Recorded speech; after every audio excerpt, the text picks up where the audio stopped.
c'est parti. Namasté. Dans cette séance, nous allons aborder quelques postures avec leur symbolique. Et en même temps, si vous voulez, je donnerai quelques éléments de yoga-thérapie, c'est-à-dire l'influence que les postures ont. Toutes les postures ont une bonne influence sur la santé, le yoga en général, mais il y a des spécificités à chaque posture. Je ne vais pas aller trop dans les détails parce que sinon il faudrait presque une séance par posture, mais vous verrez que, au fur et à mesure de ce que je sais, je vais vous l'expliquer. On va commencer par une posture intéressante qui est Tadasana, la montagne. La montagne, symboliquement, c'est l'ancrage, vous voyez, c'est vraiment cette espèce de pyramide, si on peut dire, ce triangle qui va nous installer vers le ciel. Voilà. En yoga-thérapie, on pourrait dire que on se sent moins enraciné, si on ne se sent pas trop bien dans la vie, ça nous, surtout dans les périodes actuelles, ça nous permet de nous ancrer, de nous installer dans la montagne. Voilà, on relâche bien. Alors moi j'ai pour principe de travailler avec la nature et la montagne. Qu'est-ce qu'il y a? Il y a la terre, la roche et la terre. Vous commencez à inspirer, vous montez les bras. Il y a la nature, les arbres, les animaux. Et ensuite il y a le ciel au-dessus de la montagne. Portez le ciel, la montagne porte le ciel. Ensuite on va faire une expiration pour ramener toute cette force en nous. On se recentre bien à chaque fois. Voilà, on recentre la montagne. Encore une fois, j'inspire.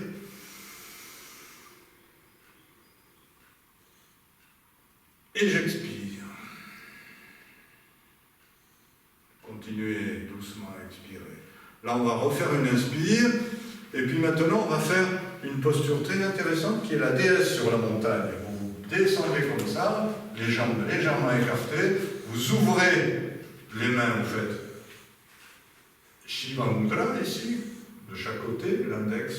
Et vous vous installez comme ça. Vous faites une grande respiration. Expire, vous revenez. Vous gardez les jambes écartées comme elles étaient. On va faire comme le départ des salutations au soleil, mais en ouvrant les bras, pour prendre du soleil, si vous voulez, dans tout le corps. Là, c'est pareil, on va travailler, comme je disais tout à l'heure en douceur, sur les fascias, on va faire des étirements de tout le corps. Hein. Là, cette fois-ci, on ouvre les bras, comme ça, on monte en inspirant. Ouvrez, ouvrez, ouvrez. Laissez le bassin aller vers l'avant sans trop, hein. N'allez pas jusqu'au pincement. Laissez la tête aller en arrière, ouvrez les bras, embrassez le monde. Voilà. Et si vous êtes dans la nature, par exemple, là, vous prenez des vitamines D face au soleil, inspire. On célèbre le soleil sur une seule posture. Quand on inspire, expire, revenez. Et relâchez. Voilà, détendez. Une posture intéressante, bien sûr, lorsqu'on se sent un peu déséquilibré dans la vie, lorsque Vrikshasana, la posture de l'arbre qui symboliquement fait le lien entre la terre et le ciel, comme tous les arbres. Hein. Mais en même temps, si vous voulez, les gens qui ont des problèmes d'oreille interne, moi j'ai pu l'expérimenter avec des participants, et c'est vrai qu'il y a des améliorations. On va la pratiquer. On va faire la plus simple. Vous avez donc, si vous êtes débutant, ou si vous avez des problèmes d'équilibre, ne vous en faites pas, vous pouvez la pratiquer. Vous écartez les jambes d'un pied entre vos pieds. Voilà. Vous installez bien. Vous relâchez bien le corps. Voilà. Votre centre de gravité est installé comme ça. Vous allez plier légèrement. Vous pliez légèrement je ne vais le faire que d'un côté, hein, parce qu'on n'a pas trop de temps. Vous pliez légèrement la jambe droite et vous laissez aller votre corps sur la jambe gauche ici. Voilà. Ça fait que l'axe de gravité va s'installer vraiment sur cette jambe. Voilà. Vous prenez un point d'appui avec le regard, ce qui est important, un point d'appui avec vos pieds, bien sûr. Vous sentez que vous avez au niveau du Manipura ici un bon point d'appui. Vous ouvrez les bras comme si vous étiez un équilibriste sur un fil, vous le sentez déjà. Puis vous ramenez les énergies dans l'espace de ici, Anata. Voilà.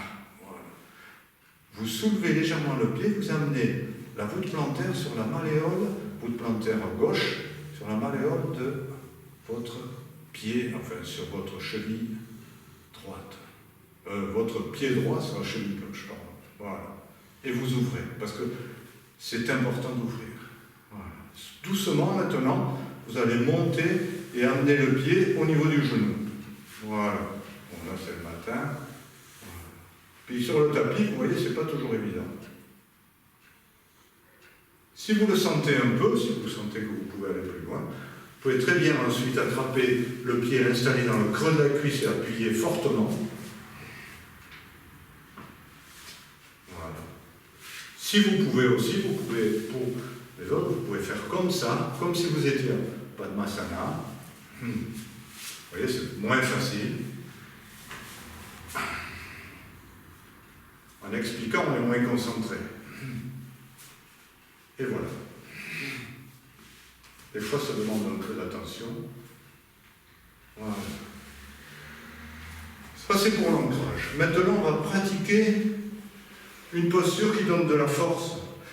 C'est la posture du héros, mais ce n'est pas le héros par rapport à l'image du héros que l'on a, c'est le héros par rapport à son ego. Et on va travailler sur soi. Ça demande un effort et en même temps une ouverture par rapport à soi.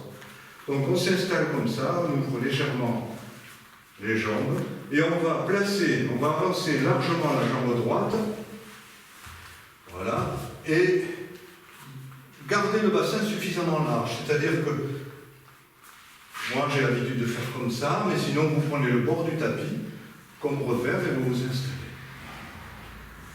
Vous faites face comme ça, hein. Le héros c'est ça. Vous ouvrez les bras de chaque côté, vous venez joindre les mains. Puis doucement, vous allez plier le genou et amener la pointe du genou vers le bout des pieds et vous cambrez légèrement. Et vous pouvez même virer. Et là-bas, bassin. Vous pouvez ouvrir, monter vers le ciel. Vous voyez, vous faites une ouverture vers le ciel. Parfait, revenez doucement. Voilà pour le héros. Vous ouvrez les jambes maintenant, suffisamment. Même je vais le faire par rapport au tapis, comme ça vous verrez sur le côté. Voilà. On va faire Vrikshasana. Vrikshasana, c'est l'existence, la conscience et la spiritualité. Ce fameux triangle où on rejoint symboliquement ces trois énergies principales. Et Vrikshasana, au niveau physique, ça permet à la fois d'être dans ce triangle, et moi je le pratique souvent avec la petite torsion qui permet vraiment de relier le ciel et la terre à chaque fois. Et au niveau du corps, on a vraiment un étirement du tronc, on a une mobilité des hanches, c'est vraiment très intéressant aussi. Voilà. Pour la descente, j'appuie comme ça sur l'aile, vous appuyez dans le creux de l'aile et vous poussez les fesses en arrière. Vous dites même pas je vais aller vers l'avant. Ça va se faire. Vous poussez vraiment les fesses. Voilà. Et écartez au fur et à mesure que vous descendez. Pour les moins aisés, vous pouvez plier les genoux, sinon vous les placez. Et vous venez placer les mains à plat devant, comme ça, au milieu. Voilà. Vous vous installez. Installez-vous bien. Voilà. Vous allez maintenant monter le bras gauche vers le ciel. Inspire. Et venir regarder la main gauche. Et à l'expire, vous ramenez la main où elle était. Et ensuite, inspire côté droit. Et vous ramenez la main. Et là, ce que vous pouvez faire après, on ne le refait qu'une fois, hein, vous montez, vous inspirez, vous regardez la main en inspirant, et vous venez vers le ciel, et vous regardez la main en expirant à la terre. Voilà, vous le faites plusieurs fois d'un côté. Voilà, là je le fais doucement parce qu'on n'a pas trop de temps. Inspirez, montez. Et expirez, regardez la terre, tendez bien les jambes. Et voilà, et on revient. Pour revenir, ensuite, vous pliez les genoux et vous vous redressez. Hop, un petit balancement. Vous allez maintenant vous asseoir. On va continuer, pratiquer une posture très intéressante.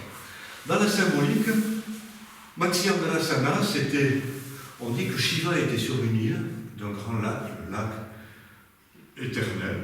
Et il pratiquait, il faisait sa pratique. Et il était tellement dans sa pratique que dans cette espèce de spiritualité,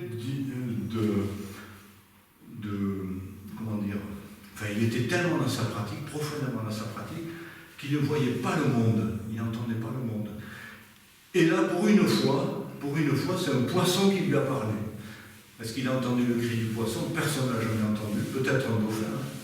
Mais paraît-il que c'est le poisson qui nous a transmis le yoga. Il y a une autre... Alors, il ne l'a pas volé, puisque on dit qu'à partir de là, Shiva s'est retourné. Il pourrait se retourner dans tous les sens en pratiquant. Voilà. Donc, vous allez, pour cette posture-là, venir, je me place comme ça, vous la verrez mieux. Vous allez étirer. On va la faire que d'un côté, hein, parce que c'est le même processus pour les deux. Vous étirez la jambe gauche, vous ramenez le genou droit vers vous complètement. Vous allez le placer à l'extérieur du genou gauche. Voilà. Vous venez placer la main droite à l'arrière, vous poussez vers l'avant, vous repliez le coude et vous l'amenez, vous allez le poser sur la cuisse comme ça. Au départ, le nombril regarde devant ainsi que la tête. Vous expirez, vous rentrez le nombril, puis vous tournez et vous venez regarder votre épaule en décalant. Voilà, une ou deux respirations, mais normalement, c'est plusieurs respirations. Et vous revenez doucement. Voilà, vous l'avez fait. Vous ferez la même chose de l'autre côté, puis vous connaissez ces postures, elles ont été largement décrites. En tous les cas, cette posture au niveau thérapeutique est formidable parce que ça permet d'avoir une influence, on dit c'est une purifiante, mais aussi il y a une influence sur tout le système génital, sur le système, sur la vessie, sur même le système circulatoire. Voilà. Maintenant, on va passer à une autre posture très intéressante qui réunit toutes les facultés, si vous voulez. C'est la posture de la conscience. Ça permet de prendre conscience de l'énergie et de ramener la conscience de tous les chakras sur le corps. Vous avez Paschimottanasana et Paschimottanasana. Voilà. Vous attrapez, donc vous repliez le genou, là c'est bien, avec les index, vous venez attraper vos orteils, alors, et vous laissez garder le nombril contre les cuisses et vous laissez glisser les jambes. Alors, soit vous êtes à fond, si vous n'êtes pas à l'aise, il vaut mieux revenir en arrière, parce que si vous êtes comme ça et que vous avez des difficultés, au niveau énergétique, ça sera plus dur. L'important, c'est d'avoir la colonne bien droite, c'est une posture solaire, la première Paschimottanasana. Donc, on s'installe bien et les bras ne sont pas tirés comme ça, vous voyez. Il faut vraiment sentir qu'on est à l'aise. Il vaut mieux des fois revenir un peu et se sentir à l'aise dans la posture. Voilà, on cambre bien, on pousse les fesses en arrière et on cambre légèrement. Vous prenez conscience de la respiration, puis prenez conscience pour avoir la conscience énergie de votre périnée, puis vous montez, sensation de laisser monter l'énergie à partir du périnée le long de la colonne vertébrale jusqu'au sommet du crâne, continuez, et ça vient se placer ici, ajna. Temps de suspension du souffle et que vous allez expirer sur le visage, l'avant des bras, la voûte plantaire, l'arrière des jambes, vous revenez au périnée comme ça, puis vous reprenez la respiration. Voilà, ça c'est une posture qui ramène toutes les énergies, qui nous installe profondément dans l'énergie.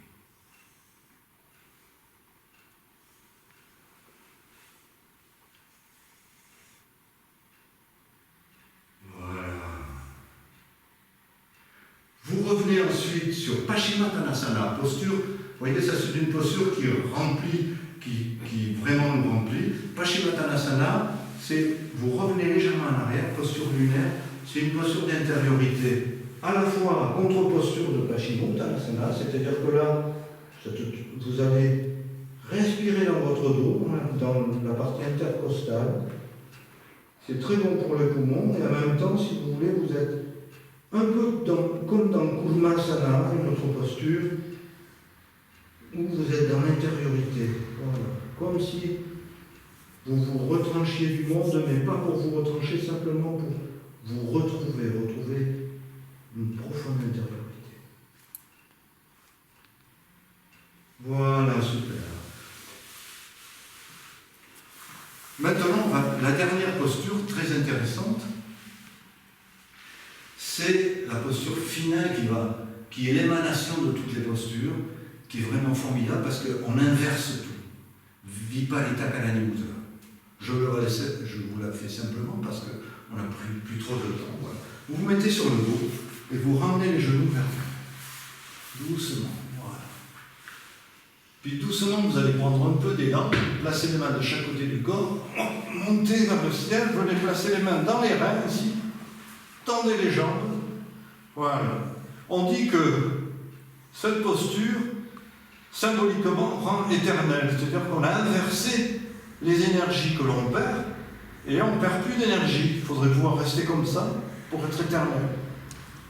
Et là, ça a une influence importante sur les capillaires, sur les organes, bien sûr, et ça irrigue le cerveau.